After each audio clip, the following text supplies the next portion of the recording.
Good morning all friends. मेरे legal advice by Sheikh Javed Mohammad advocate channel पर आपका स्वागत है। मेडी क्लेम होने पर भी क्या एक्सीडेंट क्लेम मिलेगा?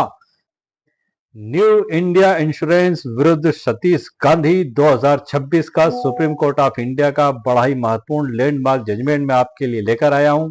आज का ये वीडियो हर गाड़ी मालिक, हर ड्राइवर और हर एक आम नागरिक के लिए बड़ा महत्वपूर्ण है, जो अपनी जीवन की सुरक्षा के लिए हर महीने हजारों रुपए की मेडिक्लेम राशि भरता है, मेडिकल क्लेम लेता है। एक आम व्यक्ति अपनी जीवन की सुरक्षा के लिए हजारों महीने उस बीमा क्लेम, मेडिकल क्लेम की प्रीमियम राशि को भरता है।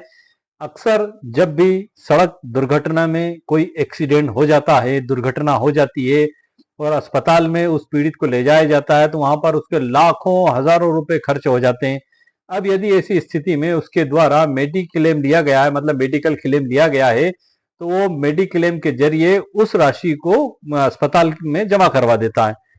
अब सवाल ये उठता है कि जब वो व्यक्ति ठीक हो जाता है और ठीक होने के बाद वो मोटर यान अधिनियम 1988 की धारा 166 के तहत ट्रिब्यूनल कोर्ट में क्लेम याचिका पेश करता है, तब यहाँ पर असली मामला यहीं पर निकल कर आता है। यहाँ पर बीमा पॉलिसी की जो शर्तों के तहत वो एक्सीडेंट क्लेम की जो याचिका पेश की जाती है, गाड़ी मालिक, ड्राइवर और बीमा कंपनी, तब यहाँ पर बीमा कंपनी बड़ी चालाकी से एक नया पेतरा खेलती है और वो माननीय न्यायालय के समक्ष एक तथ्य रखती है उसके जवाब में कि हुजूर माननीय न्यायालय, ये जो व्यक्ति है याचक, इसके द्वारा मेडिक्लेम के जरिए संपूर्ण क्लेम राशि का भुगतान हॉस्पिटल में कर दिया गया और मेडिक्लेम राशि प्राप्त की जा चुकी है। अब ये दोबारा डबल प्रॉफिट लेने का अधिकारी नहीं है, इसलिए इसकी क्लेम याचिका को निरस्त किया जाए। और बीमा कंपनी यह भी तर्क रखती है कि ये डबल प्रॉफिट, डबल बेनिफिट ये इसके द्वारा लिया जा रहा है, जो इसको कानूनन इसको लेने का अधिकारी नहीं है। क्या वाकई ये गलत है? क्या वाकई में आपने अपनी दूरदर्शिता से जो मेडिक्लेम पॉलिसी ली वो आपने गुनाह कर दिया क्या? नो सर, ऐसा बिल्कुल नहीं है। इसी विडंबना को समाप्त करते हुए माननीय सर्वोच्च न्यायालय के द्वारा ऑल इंडिया में विभिन्न अदालत, आंध्र प्रदेश, केरल, मध्य प्रदेश में जो विभिन्नताएं पाई जाती थी, इस मामले को लेते हुए उनको समाप्त करते हुए एक ऐतिहासिक फैसला पारित किया। न्यू इंडिया इंश्योरेंस विरुद्ध सतीश गांधी 2026। इसमें 3 महत्वपूर्ण सिद्धांत प्रतिपादित किए गए सुप्रीम कोर्ट ऑफ इंडिया के द्वारा, और इसमें यह बताया गया कि वो भले ही मेडिक्लेम प्राप्त कर चुका है, उसके बाद भी मोटर यान क्लेम के तहत जो याचिका पेश की गई है, उसमें 1 रुपया भी कम नहीं काटा जाएगा। 1 रुपया भी नहीं काटा जाएगा। उसको मोटर यान संहिता के तहत पूरा क्लेम मुआवजा दे दिया जाएगा। वो एक अलग चीज हो गई मेडिक्लेम, और इसको एक अलग चीज बताया गया। किस प्रकार से बताया गया है, क्या सिद्धांत प्रतिपादित किए गए, ये सारी जानकारी मैं आपको डिजिटल ई बुक के अंदर से दूंगा। आप सभी लोग जानते हैं, जो भी वीडियो मैं बनाता हूं उसकी एक डिजिटल ई बुक तैयार करता हूं। डिजिटल ई बुक की लिंक वीडियो के नीचे डिस्क्रिप्शन बॉक्स में मेरे द्वारा दी गई है। यदि आपको आवश्यकता महसूस होता आप उसको खरीद भी सकते हैं। उसमें तकरीबन 52 के समथिंग अध्याय हो चुके हैं और मोटर यान संहिता से रिलेटेड महत्वपूर्ण अध्याय उसमें मेरे द्वारा शामिल किए गए, जो वकालत की प्रैक्टिस के दौरान और एक आम नागरिक की समस्या जो हम देखते हैं पैदा होती है, उन्हीं को आधार रखते हुए डिजिटल ई बुक मेरे द्वारा आपके लिए तैयार की गई है। आइए sir, let's go. Computer screen पर आप देख रहे हैं सर, ये डिजिटल ई बुक है। इसका परिचय मैं वीडियो के अंत में आपको कराऊंगा। सबसे पहले इस क्रांतिकारी ऐतिहासिक फैसले के बारे में मैं आपको जानकारी बता दूं कि सुप्रीम कोर्ट का ये ऐतिहासिक फैसला और इसमें जो कानूनी बारीकियां जो दी गई हैं, माननीय सुप्रीम कोर्ट के जस्टिस संजय करोला साहब के द्वारा उनकी पीठ के समक्ष जब यह मामला आया, तो कोर्ट ने देश के विभिन्न उच्च न्यायालयों जैसे कि दिल्ली, बॉम्बे, मध्य प्रदेश और केरल हाई कोर्ट के बीच चले आ रहे मतभेदों का बारीकी से अध्ययन किया। सुप्रीम कोर्ट ने इस मामले में 2 महत्वपूर्ण कानूनी सिद्धांतों को स्पष्ट किया, जिसे हर वकील और आम नागरिक को समझना बेहद जरूरी है। नंबर 1 है सर उसमें वैधानिक अधिकार बनाम संविधात्मक अधिकार, स्टेटरी विरुद्ध कॉन्ट्रिब्यूटल राइट्स। संविधात्मक जो राइट्स हैं वो किस प्रकार से होंगे? सुप्रीम कोर्ट ने स्पष्ट किया कि मोटर वाहन अधिनियम के तहत मिलने वाला एक्सीडेंट क्लेम एक वैधानिक अधिकार है। स्टेटरी राइट से यह कानूनन पीड़ित को समाज कल्याण और न्याय के सिद्धांतों के तहत दिया जाता है। साथ ही इसके विपरीत मेडिक्लेम पॉलिसी एक संविधात्मक अधिकार है। यह पीड़ित द्वारा अपनी मेहनत की गाड़ी कमाई से नियमित रूप से प्रीमियम चुकाकर एक निजी समझौते के तहत हासिल की गई सुरक्षा है, जिसका प्रीमियम वो हर महीने जमा कराता है। इन दोनों का स्रोत, नियम और क्षेत्र बिल्कुल अलग अलग हैं, इसलिए इन्हें आपस में मिलाकर पीड़ित का हक नहीं मारा जा सकता। सुप्रीम कोर्ट ऑफ इंडिया ने नंबर 1 सिद्धांत प्रतिपादित किया। दूसरा सिद्धांत जो दिया, अपराधी या बीमा कंपनी को अनुचित अनुचित लाभ, विंडफॉल गेन नहीं दिया जा सकता। अपराधी या बीमा कंपनी को अनुचित लाभ नहीं दिया जा सकता। दूसरा सिद्धांत किस प्रकार से? कोर्ट ने तार्किक रूप से स्पष्ट कहा। इस जजमेंट का पेरा क्रमांक 15 सर, जो अंत में मैं आपको वीडियो के अंत में बताऊंगा। पूरा जजमेंट मैंने डिजिटल ई बुक में आप लोगों के लिए दे रखा है, और उसका अंतिम पेरा 15 जिसमें सारा निष्कर्ष और निचोड़ दिया गया, वो भी मैं वर्ड टू वर्ड आपको वीडियो के अंत में पढ़ के बताऊंगा। अभी मैंने इसकी एक व्याख्या की है आपके लिए, स्पेशली व्याख्या सरल तौर से, उसी के आधार पर मैं आपको बता रहा हूं। कोर्ट ने तार्किक रूप से कहा कि यदि कोई व्यक्ति अपनी समझदारी से सालों मेडिक्लेम का प्रीमियम भर रहा है, तो उसकी इस दूरदर्शी का वित्तीय फायदा दुर्घटना करने वाले अपराधी या उसकी वाहन बीमा कंपनी को क्यों मिले? सुप्रीम कोर्ट ऑफ इंडिया ने स्पष्ट कर दिया, भाई मेडिक्लेम उसने लिया, अपनी जेब से प्रीमियम वो भर रहा है, और उसका बेनिफिट लेके चला जाएगा कोई थर्ड पार्टी, भला क्यों लेकर जाए? सुप्रीम कोर्ट ऑफ इंडिया ने इसमें बताया है। साथ ही आगे बताया, यदि मेडिक्लेम के कारण एमएससीटी कोर्ट इलाज का खर्च काटना शुरू कर दे, तो एक्सीडेंट करने वाले वाहन की बीमा कंपनी बिना किसी दायित्व के बच निकलेगी, जो न्याय के सिद्धांतों के पूर्ण विपरीत होगा। सिद्धांत number 3 supreme court of India का कौन सा जजमेंट है सर? द नेशनल इंश्योरेंस विरुद्ध सतीश गांधी 2026 लैंडमार्क जजमेंट है सर, लेटेस्ट जजमेंट है। तीसरा है दोहरे लाभ का सिद्धांत। ये सरल भाषा में समझा रहा हूं सर, तकरीबन 40 पन्ने का जजमेंट है ये, लेकिन उसका निष्कर्ष मैंने निकाला है, और उसका एक संक्षिप्त रूप, एक मुख्य सिद्धांत आप लोगों के लिए लेकर आया हूं, ताकि आपको आसानी से समझ में आ सके। सुप्रीम कोर्ट ने साफ शब्दों में कहा कि मेडिक्लेम और दुर्घटना एमएससीटी को दोहरा लाभ कहना पूरी तरह गलत है। एक घायल व्यक्ति ने मेडिक्लेम पाने के लिए पहले निवेश किया, अपनी जेब से पैसा दिया, जबकि एक्सीडेंट क्लेम उसके साथ हुए नुकसान की भरपाई के लिए कानूनदेह है। ये मुख्य इसमें बात बताई गई। अतः सुप्रीम कोर्ट का अंतिम और अकाट्य निष्कर्ष यह है कि पीड़ित व्यक्ति को मेडिक्लेम के तहत मिली राशि और एक्सीडेंट क्लेम एमएससीटी के तहत मिलने वाला मुआवजा दोनों पूरी तरह स्वतंत्र हैं। ट्रिब्यूनल कोर्ट मेडिक्लेम की राशि को कुल मुआवजे में से 1 रुपया भी नहीं काट सकती, 1 रुपया भी नहीं काट सकती, 1 रुपया भी नहीं काट सकती। इतना महत्वपूर्ण सिद्धांत प्रतिपादित किया गया है। वकीलों और पीड़ितों के लिए कोर्ट में जीत की क्या रणनीति होगी इसमें सर, जो मैंने आपके लिए अनुभव के आधार पर तैयार की है। यदि आप एक अधिवक्ता हैं या स्वयं पीड़ित हैं, तो अदालत में इस फैसले का लाभ उठाने के लिए आप निम्नलिखित कदम उठा सकते हैं। ये मेरे द्वारा संभावित बताए जा रहे हैं। इसके अलावा जो भी अतिरिक्त हो आप वो भी उठा सकते हैं, या आपको उचित लगता है कि ये नहीं उठाना चाहिए तो आप उनको ना भी उठाएं। लेकिन संभवतः जहां तक कोशिश हो सकती थी इस मुद्दों को समझाने के लिए मैंने तैयार किए हैं, जिसमें नंबर 1 है लिखित बहस, रिटर्न आर्गुमेंट। जब भी एक्सीडेंट क्लेम केस अंतिम चरण में हो, तो मुख्य तर्कों में 2026 INSC 498 का हवाला देते हुए, यही नेशनल इंश्योरेंस विरुद्ध सतीश गांधी 2026 का हवाला देते हुए, अंतिम चरण में हो तो हवाला देते हुए इलाज के मूल बिलों को क्लेम में शामिल रखने पर जोर दें, भले ही उनका भुगतान कैश लेस मेडिक्लेम से हुआ हो। नंबर दूसरा है संशोधन आवेदन, आदेश 6 नियम 17। यदि आपके किसी लंबित क्लेम केस में पहले डर के मारे मेडिक्लेम वाले बिल शामिल नहीं किए गए थे, तो इस फैसले के आधार पर तुरंत संशोधन का आवेदन आदेश 6 नियम 17 सिविल प्रक्रिया संहिता 1908 के तहत लगाकर उन बिलों को केस में जोड़ें।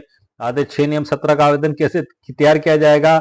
एमएससीटी जो मोटर यान अधिनियम 1966 की याचिका में, वो मैंने एक स्पेशल वीडियो बनाया तकरीबन 25 दिन पहले, पूरी ड्राफ्टिंग भी उसमें बताई है, आप उस वीडियो को जाकर देख सकते हैं।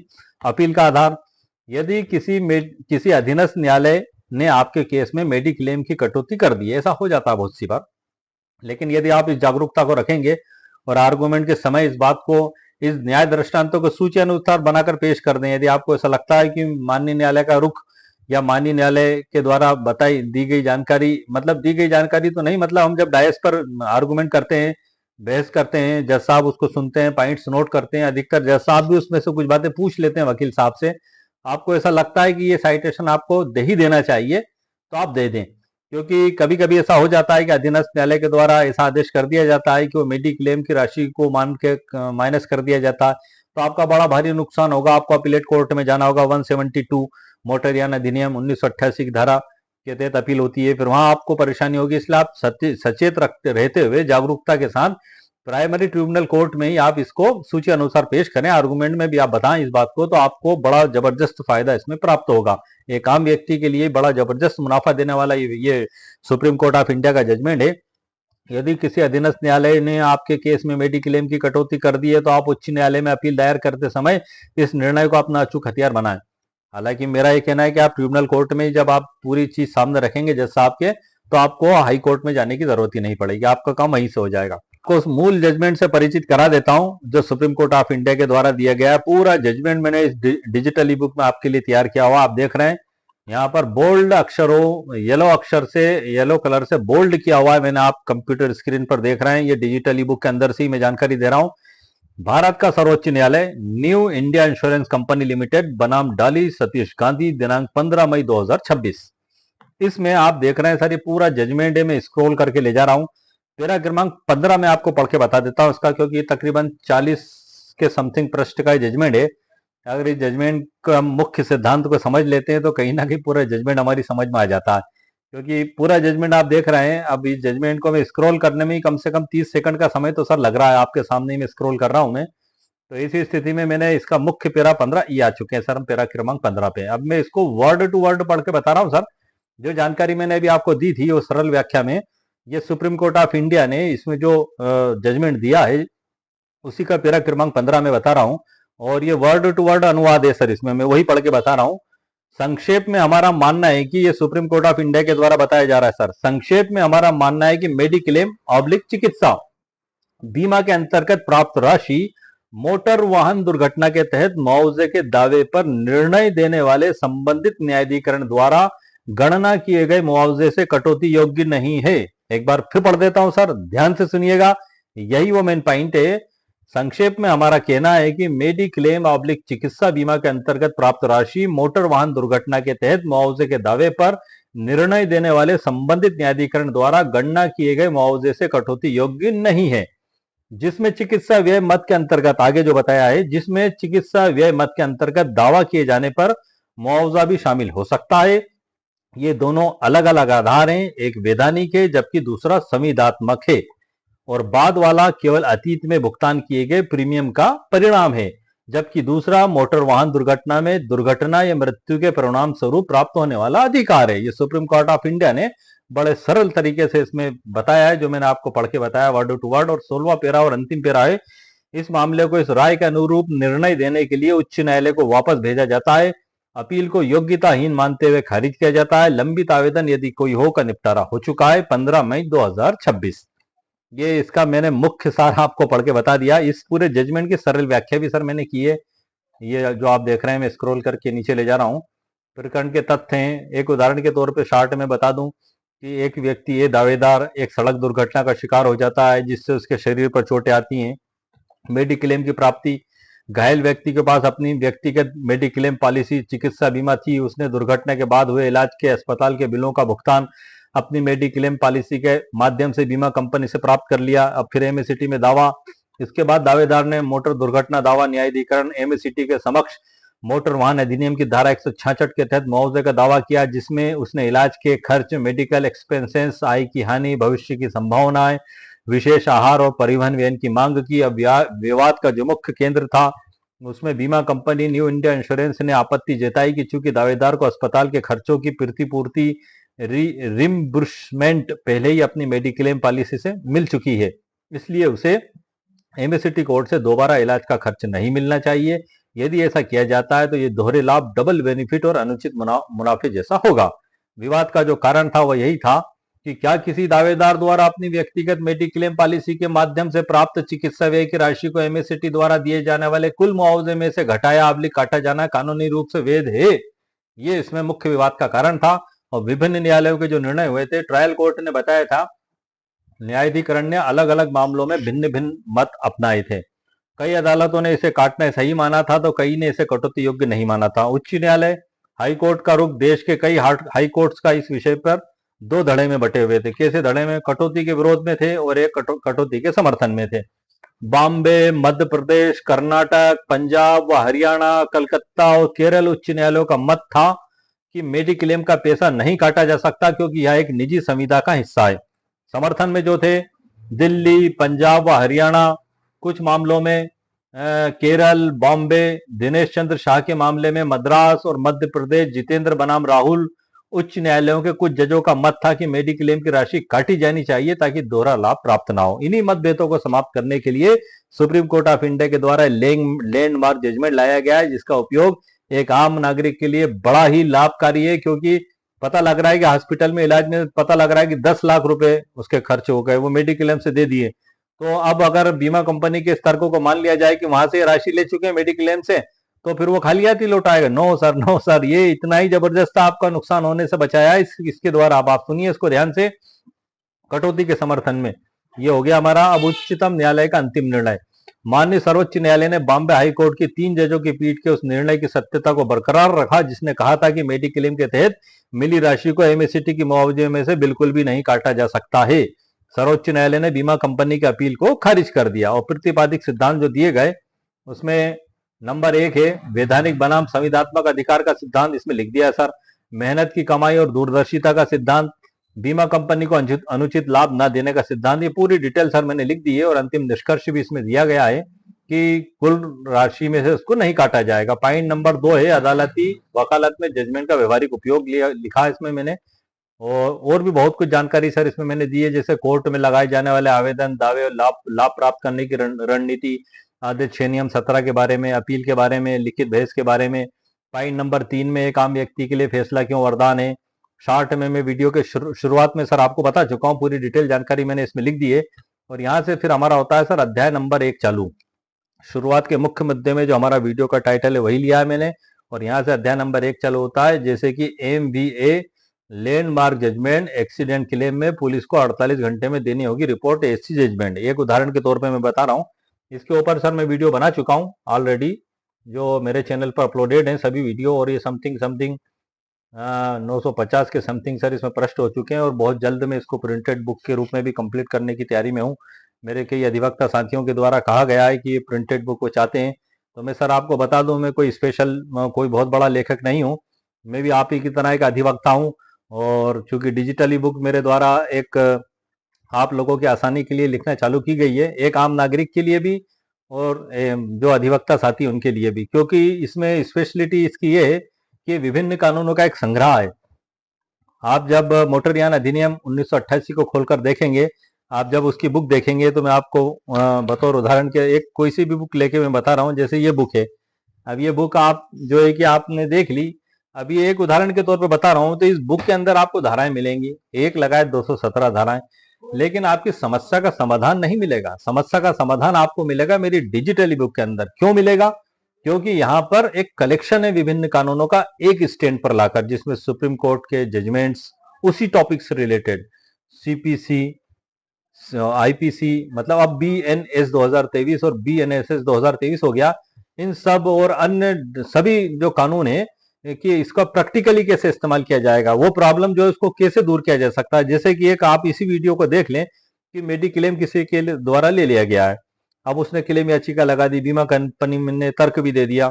अब सपोज करें कि जज साहब अधीनस्थ न्यायालय के द्वारा उसको मान लिया गया बीमा कंपनी के तर्क को, तो सुप्रीम कोर्ट ऑफ इंडिया का जजमेंट ये आपके लिए ही तो बना है। आप जब जज साहब को बताएंगे, पेश करेंगे उसके न्याय दृष्टांत सूची अनुसार, तब इसका पूरा पूरा आपको लाभ प्राप्त होगा। अब आप ये देख रहे हैं सर डिजिटल ई बुक है, यहाँ शुरुआत से मैं आपको इसके अध्याय से और परिचित करा देता हूँ। वीडियो से संबंधित मुकम्मल कानूनी जानकारी दे चुका हूँ। ये जानकारी भी बड़ी महत्वपूर्ण है, क्योंकि आपको पता लग जाएगा कि मेरे चैनल पर मैं कौन कौन से वीडियो अपलोड कर चुका हूँ। तकरीबन 52 अध्याय हो चुके हैं सर इसमें, 52, और लगभग हर अध्याय पे मैं मेरे चैनल पर वीडियो अपलोड कर चुका हूँ। और जो पहले मैंने जितने भी वीडियो अपलोड किए हैं, उन सभी की डिजिटल ई बुक की लिंक उन्हीं वीडियो के नीचे डिस्क्रिप्शन बॉक्स में आपको मिल जाएगी। और उन्हीं सभी डिजिटल ई बुक्स का सारांश जिसके कहते हैं, इसमें भी मैंने शामिल किया है, लेकिन आपको स्पेशली उसी डिजिटल ई बुक के अंदर मिलेगा। आप ध्यान रखिएगा, ये हमारा आप देख रहे हैं, ये मेडिक्लेम होने पर भी क्या एक्सीडेंट क्लेम मिलेगा, न्यू इंडिया इंश्योरेंस विरुद्ध डॉली सतीश गांधी 2026 का है सर ये। इसमें मैं आपको सीधे मुद्दे की बात पर लेकर चलता हूँ। इसमें प्रस्तावना भी है, और जिसको कहते हैं हम जिसको डिस्क्लेमर भी है। डिस्क्लेमर ये है कि सर एक PDF है, नोट्स है, डिजिटल ई बुक है, या आपके पर्सनल उपयोग के लिए, आप इसको किसी कोर्ट कचहरी सरकारी दफ्तर में पेश नहीं कर सकते, लेकिन आप आपकी समस्या को दूर करने के लिए इसमें दिए गए कानूनों का आप इस्तेमाल कर सकते हैं। जैसे कि मैंने जजमेंट आपको बताया, द न्यू इंडिया इंश्योरेंस विरुद्ध सतीश गांधी 2026 का। ये जजमेंट आप निकाल कर लाएं, सूची अनुसार कोर्ट में आप पेश कर सकते हैं, आपको परेशान नहीं होना पड़ेगा। उसमें सिद्धांत आपको आसानी से मैंने आपको समझा दिए वीडियो में, सभी आसानी आपको हो जाएगी। घंटों का काम आपका मैंने मिनटों में कर दिया सर, क्योंकि यदि इस पूरे जजमेंट को पढ़ा जाएगा तो 2 घंटे और उसका फिर पॉइंट निकालना, ये सारा आपका समय 2-4 घंटे का मैंने बचा दिया है। और एक आम नागरिक के लिए भी जो घर बैठे मेरा वीडियो देख रहा है और वो भी किसी दुर्घटना का शिकार हो गया, मालिक ना करे किसी के साथ दुर्घटना ना हो, ऊपर वाला सभी को सेहत आयु दे, सेहत दे, तंदुरुस्ती दे और लंबी उम्र अता फरमाए और किसी को भी इस प्रकार की दुर्घटना से बचाए। लेकिन दुर्भाग्यवश हो ही गई है, तो फिर आप इन सब कानूनों का इस्तेमाल करके आप अपना हक प्राप्त करें और आप हिम्मत और हौसला रखें, क्योंकि हादसा जिंदगी का एक पन्ना हो सकता है, पूरी किताब नहीं। उठें, हौसला रखें और अपने हक के लिए लड़ें। मोटरयान अधिनियम 1988 आपके साथ है। अब इसको आप देखें, सारी विषय सूची से मैं परिचित करा दूं। अध्याय नंबर 1 में मोटरयान अधिनियम 1988 का परिचय, अध्याय 2 में ड्राइविंग लाइसेंस और कंडक्टर लाइसेंस, 3 में मोटर वाहनों का पंजीकरण के बारे में मैंने बताया है, 4 में परमिट और परिवहन का नियंत्रण के बारे में बताया है, 5 में सड़क सुरक्षा और यातायात नियम के बारे में बताया, 6 में बीमा और तृतीय पक्ष देयता के बारे में बताया गया है, 7 में क्लेम ट्रिब्यूनल का गठन और कार्यकारिणी प्रणाली के बारे में बताया गया है, अध्याय 8 में क्षेत्राधिकार और याचिका दायर करना, धारा 166 के बारे में बताया गया है, अध्याय 9 में समय सीमा और देरी माफी, अध्याय 10 में मुआवजे की गणना, अध्याय 11 में 100% विकलांगता और गंभीर चोट के मामले, अध्याय 12 में सुप्रीम कोर्ट के लैंडमार्क फैसले 2026 तक, जिसमें हंसराज बनाम मुकेश नाथ 2026 का बड़ा महत्वपूर्ण फैसला है। इसके बाद 13वां अध्याय अपराध दंड और कानूनी प्रक्रिया, 14 में ड्राफ्टिंग किट और 15 में अक्सर पूछे जाने वाले सवाल, और 16वें अध्याय से मेरे चैनल पर वीडियो अपलोड करना मैंने चालू किए हैं। ये जो शीर्षक है, इन्हीं शीर्षक से आपको मेरे चैनल पर वीडियो मिल जाएंगे और इसी शीर्षक से आपको डिजिटल ई बुक भी मिल जाएगी। उनका सारांश मैंने इसमें भी शामिल किया। मैं फिर दोबारा आपको बता दूं, स्पेशली आपको वहीं मिलेगा उस डिजिटल ई बुक की लिंक जो वीडियो के नीचे है, उस डिजिटल ई बुक में आपको उसकी विशेष व्याख्या आपको प्राप्त होगी। अध्याय 16 क्या है, अब मैं पढ़ता जा रहा हूँ, 52 अध्याय इसमें टोटल। आपको मेरे बताने का मकसद यही है कि यदि आप मेरा वीडियो देख रहे हैं और उसके इस वीडियो को आप देखने के बाद आपके मन में और भी सवालात उठ रहे हैं, तो वो इन अध्यायों में आपके सवालात का समाधान हो जाएगा, ऐसा मुझे पूर्ण विश्वास है। इसलिए आप ध्यान से सुनिए ताकि आपको पता लग सके कि मैं किन किन प्रॉब्लम को सॉल्व करने वाले वीडियो मेरे चैनल पर अपलोड कर चुका हूं, जिसमें अध्याय नंबर 16 है। धारा 1 क्या कहती है, जानिए कानून आप पर कहां लागू होता है। धारा 17 है मोटर वाहन अधिनियम 1988 के उद्देश्य क्या है। अध्याय 18 है मोटर व्हीकल एक्ट क्या कहता है। अध्याय 19 है ओला, उबेर और दिव्यांगों की गाड़ियों के क्या है नियम, जानिए एमएस सेक्शन 2 की 2 और 3 की बड़ी परिभाषाएं। अध्याय नंबर 20 है गाड़ी के आरसी, एक्सेल वेट और आर्टिकुलेटेड व्हीकल क्या है, जानिए एमबी एक्ट की 4 बड़ी परिभाषाएं। अध्याय नंबर 21 है इन कागजों के बिना एक्सीडेंट क्लेम नहीं मिलेगा, गाड़ी मालिक खुद देगा करोड़ों का मुआवजा, एमबी एक्ट। देख लें सर वीडियो जाकर, बड़ा चेतावनी भरा वीडियो है ये। अध्याय नंबर 22 है लाइसेंस फेक फिर भी गाड़ी मालिक सेफ कैसे हो सकता है, वीडियो बना चुका हूं सर, चैनल पर अपलोड है। अध्याय नंबर 23 है एमबी सेक्शन 150 न्यू रूल्स, ये संशोधन होके 149 की जगह आई है सर। मोटर वाहन अधिनियम की धारा 150 क्या है, पे एंड रिक्वायर, भुगतान करो और वसूलो का जो नियम है वो इसी में बताया गया। अध्याय 24 है एक्सीडेंट क्लेम गाइड 2026, बिना लाइसेंस या बिना इंश्योरेंस के क्लेम कैसे लें, चैनल पर आप जाके देखिए। स्पेशल साइटेशन, स्पेशल व्याख्या, स्पेशल कानून, इसी मुद्दे को लेकर आपको मेरे वीडियो में और उस डिजिटल ई बुक में प्राप्त हो जाएंगे। अध्याय 25 है एमएससीटी में बीमा कंपनी के 10 बड़े लीगल बचाव और उनके अचूक समाधान। अध्याय 22 में नेशनल इंश्योरेंस कंपनी बनाम स्वर्ण सिंह 2004, पे एंड रिक्वायर का स्पेशल सिद्धांत इसी में दिया गया। अध्याय 27 से परमिट रूट से अलग एक्सीडेंट हुआ तो क्लेम मिलेगा, सुप्रीम कोर्ट का नया नियम के नागेंद्र 2025। अध्याय 28 को अध्याय 1 में शामिल कर लिया गया है। एक्सीडेंट क्लेम का नया नियम क्या है, जानिए डार और for, supreme court rule. For मतलब फर्स्ट एक्सीडेंटल रिपोर्ट और डार मतलब डिटेल एक्सीडेंटल रिपोर्ट 90 दिन के अंदर पेश करना जरूरी है। फर्स्ट एक्सीडेंटल रिपोर्ट 48 घंटे के अंदर पेश करना जरूरी है। नए कानून के तहत जानकारी दी है सर मैंने। अध्याय 29 है सड़क दुर्घटना दावा कैसे करें, मुआवजा कैसे क्लेम करें, जाने कानूनी धाराएं, सुप्रीम कोर्ट के नए नियम। अध्याय नंबर 30 है एक्सीडेंट। अध्याय नंबर 31 है बगैर रजिस्ट्रेशन के गाड़ी चलाने पर कब अपराध नहीं होगा। हम जानते हैं कि रजिस्ट्रेशन होना जरूरी है, यदि रजिस्ट्रेशन नहीं है तो ये कानूनन जुर्म है, लेकिन क्या परिस्थितियां हैं क्या आप बगैर रजिस्ट्रेशन के भी गाड़ी चलाएंगे तो अपराध नहीं होगा? वो क्या आपात स्थितियां हैं, क्या लोगों की मदद की कंडीशन से हैं कि हम जब मदद करते हैं उस हालात में? तो स्पेशल वीडियो अपलोड हो चुका है और डिजिटल ई बुक की लिंक भी स्पेशल उसी वीडियो के नीचे मौजूद है। अध्याय 32 से 33 है, बाइक पर 3 सवारी या गलत सीट तो कितना चालान? अध्याय नंबर 34 है, बाइक पर 3 या 4 सवारी होने पर भी मिलेगा पूरा क्लेम। सुप्रीम कोर्ट का बड़ा फैसला, मोहम्मद सिद्दीक केस 2020। अध्याय नंबर 35 से 35 है, एमएससीटी कोर्ट में मुख्य परीक्षण मतलब चीफ कैसे कराएं? 4 सवारी होने पर भी जीतेंगे केस, एससी का रूल। ये तमाम विधि के स्टूडेंट और जो नए अधिवक्ता साथी हैं जिन्होंने अभी जस्ट वकालत की दुनिया में अपना कदम रखा है और वो जानना चाहते हैं कि मोटरयान अधिनियम में कैसे मुख्य परीक्षण होता है, कैसे क्रॉस एग्जामिनेशन होती है, बीमा कंपनी की क्रॉस को कैसे फेल किया जाए, ड्राइवर गाड़ी मालिक की तरफ से कैसे क्रॉस किया जाए, एफआईआर कैसे थाने में लिखी जाएगी, चालान कैसे प्राप्त किया जाएगा, चालान की कॉपी कैसे लगाई जाएगी, याचिका कैसे लिखी जाएगी, कौन कौन से जजमेंट हमें वहां पर कोर्ट में उपयोग में आ सकते हैं, सारी जानकारियां डिजिटल ई बुक में आगे मेरे द्वारा दे दी गई हैं। जिसमें अध्याय 50, 36, 35 हो गया सर चीफ का हो गया, और 36 है कोर्ट में बीमा कंपनी की जिरा कैसे फेल करें। बाइक एक्सीडेंट के 50 जरूरी प्रश्न, स्पेशल 50 प्रश्न छांट के मैंने स्पेशल वीडियो बनाया है सर। अध्याय नंबर 37 है, एक्सीडेंट क्लेम, कार मालिक ड्राइवर की क्रॉस एग्जामिनेशन कैसे फेल करें। बाइक दुर्घटना के 50 प्रश्न जो क्रॉस एग्जामिनेशन में पूछे जा सकते हैं। संभावित प्रश्न वो किस प्रकार से पूछे जाएंगे उसका पूरा तरीका भी मैंने वीडियो में बताया है। अध्याय नंबर 38 में आएगा सर हमारा बीएनएसएस में एक्सीडेंट के पुलिस थाने में एफआईआर कैसे लिखी जाती है, सीखें प्रैक्टिकल ड्राफ्टिंग। अध्याय 39 में एक्सीडेंट क्लेम की एफआईआर का प्रैक्टिकल ड्राफ्ट, उदाहरण आहत और मृतक की ओर से थाने में आवेदन जो दिया जाता है, दोनों में डिफरेंस है, दोनों पे स्पेशल वीडियो बना दिया हूं। अध्याय नंबर 40 है सर हमारा एक्सीडेंट क्लेम, कार ट्रक मालिक और ड्राइवर की ओर से क्रॉस एग्जामिनेशन कैसे करें, सीखे 50 प्रश्न, धारा 166 पे। अध्याय नंबर 41 है एक्सीडेंट क्लेम में 50-50 लापरवाही का नियम बदला, एंथोनी बनाम governor 2008 supreme court of India का जजमेंट है सर ये। अध्याय नंबर 42 है गलत गणना से बचें, सरला वर्मा एवं अन्य बनाम दिल्ली परिवहन निगम एवं अन्य 15 अप्रैल 2009 सुप्रीम कोर्ट ऑफ इंडिया। अध्याय नंबर 43 है एक्सीडेंट क्लेम का मुआवजा निकालने का सबसे सरल फार्मूला। और अध्याय नंबर 44 है चाचा की एक्सीडेंट में मृत्यु का भतीजी भतीजे को मिलेगा पूरा क्लेम, सेक्शन 166 एमवी एक्ट। अध्याय 45 है सरला वर्मा केस 2009, चुटकियों में क्लेम केस का मल्टीप्लायर गुणक का सिद्धांत सीखें। और अध्याय 46 है नेशनल इंश्योरेंस कंपनी बनाम प्रणय सेठी का मामला क्या है।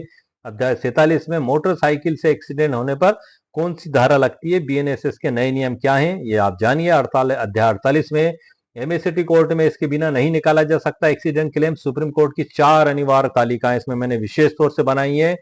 और 49 आपका मतलब घंटों का समय मिनटों में तब्दील हो गया, चंद मिनट में आप इस तालिका को देखकर निकाल सकते हैं, वरना आपको सभी जजमेंट्स पढ़ना पड़ेंगे, अपने हाथों से तालिका बनाना पड़ेगी, वो सारा समय मैंने आपका बचा दिया है। 49 में एक्सीडेंट क्लेम में बीमा कंपनी को हराने वाले सुप्रीम कोर्ट के 5 ऐतिहासिक जजमेंट। और 50वां अध्याय सर सड़क हादसे में मौत पर ड्राइवर को जेल, सुप्रीम कोर्ट का ऐतिहासिक फैसला, स्टेट ऑफ पंजाब बनाम बलविंदर। और अध्याय नंबर 51 है एक्सीडेंट में ड्राइवर की गलती ना हो तो क्या होगी जेल, एससी के 2 ऐतिहासिक फैसले, निर्दोष ड्राइवर कैसे बचे। और 52 है अध्याय नंबर 52 है मेघमा जनरल इंश्योरेंस कंपनी लिमिटेड बनाम नानूराम उर्फ चुहरू राम, दिनांक 18 सितंबर 2018। ये हो गया सर हमारे पूरे 52 अध्याय। और उसके बाद फिर यहाँ से प्रस्तावना चालू होती है, और प्रस्तावना के बाद फिर शुरुआत में मुख्य मुद्दा जो मैंने आपको वीडियो के प्रारंभ में बताया था वो चालू होता है। और यहाँ से फिर हमारे अध्याय, ये पूरा जजमेंट आ गया है सर जो मैंने आपको बताया था। और उसके बाद फिर यहाँ से फिर हमारा अध्याय 1 चालू होता है। ये जैसे पूरा जजमेंट और इसकी सरल व्याख्या खत्म होगी तो यहाँ से सर हमारा अध्याय 1 चालू होगा। ये मैं स्क्रॉलिंग कर रहा हूँ, आप देख रहे हैं कंप्यूटर स्क्रीन पर, मुश्किल से 30 सेकंड या 15 सेकंड का समय लगेगा। जजमेंट काफी बड़ा है सर, कम से कम 40 पन्ने का जजमेंट है, 35 पन्ने का। मैं स्क्रॉल इसीलिए कर रहा हूँ ताकि आपको पता लग जाए कि हाँ ये जजमेंट कितना बड़ा हुआ है। ये इसकी सरल व्याख्या आ गई सर नीचे जो मैंने की हुई है, ये सरल व्याख्या हो गई। और यहाँ से ये हमारा अध्याय नंबर 1 चालू हो गया। ये पूरी डिजिटल ई बुक से भी सर मैंने आपका परिचय करा दिया है। इस डिजिटल ई बुक की लिंक वीडियो के नीचे डिस्क्रिप्शन बॉक्स में मेरे द्वारा दे दी गई है।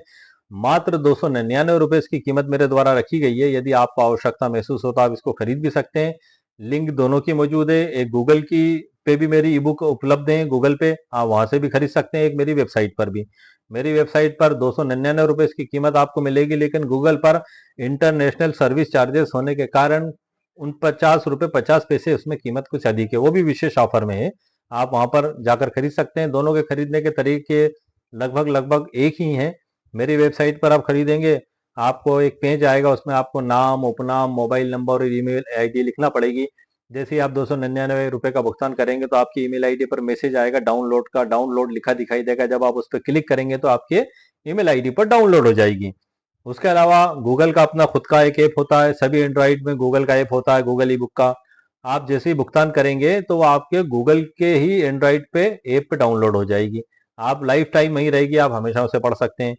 तो आज के वीडियो में सर मैंने आपको मुकम्मल कानूनी जानकारी प्रदान कर दी है कि मेडी क्लेम होने पर भी इस एक्सीडेंट क्लेम में 1 रुपया भी नहीं काटा जाएगा। यही सुप्रीम कोर्ट ऑफ इंडिया ने द न्यू इंश्योरेंस में विरुद्ध सतीश गांधी 2026 के इस लैंडमार्क जजमेंट में बड़े महत्वपूर्ण सिद्धांत प्रतिपादित किए हैं, जो मैंने आपको वीडियो के शुरुआत में बता दिए। लिखित रूप में डिजिटल ई बुक के भी आपके लिए उपलब्ध करा दी। यदि आप मेरे डिजिटल ई बुक को देखने के बाद, सुनने समझने के बाद आपको ऐसा लगता है कि आपके लिए उपयोगी हो सकती है, तभी आप इसको खरीदें। मैंने इसकी समस्त जानकारी सर डिजिटल ई बुक के अंदर से इसलिए दी है क्योंकि यदि आप इसको खरीदने के लिए मेरी वेबसाइट पर जाएंगे तो ये अंदर का मैटर वहां पर नहीं दिखाया जाएगा। वहां पर अध्याय और डिस्क्रिप्शन और प्रस्तावना ये आपको मिलेंगी, वहां पर ये मैटर नहीं मिलेगा। लेकिन मैं मेरे वीडियो के अंदर उस पूरे अंदर के मैटर को ही आपको दिखा देता हूँ, जानकारी दे देता हूँ, ताकि आपको ये पता लग जाए कि आखिर इसमें क्या क्या लिखा हुआ है, ताकि आप डिसीजन लेने में सक्षम हो सकें कि आपके लिए उपयोगी है भी नहीं, है भी है या नहीं है। यदि आपके लिए उपयोगी है तभी आप इसको परचेस करें, और आपको लगता है कि आपके लिए उपयोगी नहीं है तो आप इसको बिल्कुल परचेस ना करें। तो आज के वीडियो में सर मैंने आपको मुकम्मल कानूनी जानकारी प्रदान कर दी है। उम्मीद है आपको मेरा वीडियो पसंद आया होगा। मेरे वीडियो को आप लाइक भी करें, शेयर भी करें और सब्सक्राइब भी करें। ओके, शुक्रिया, थैंक यू सर।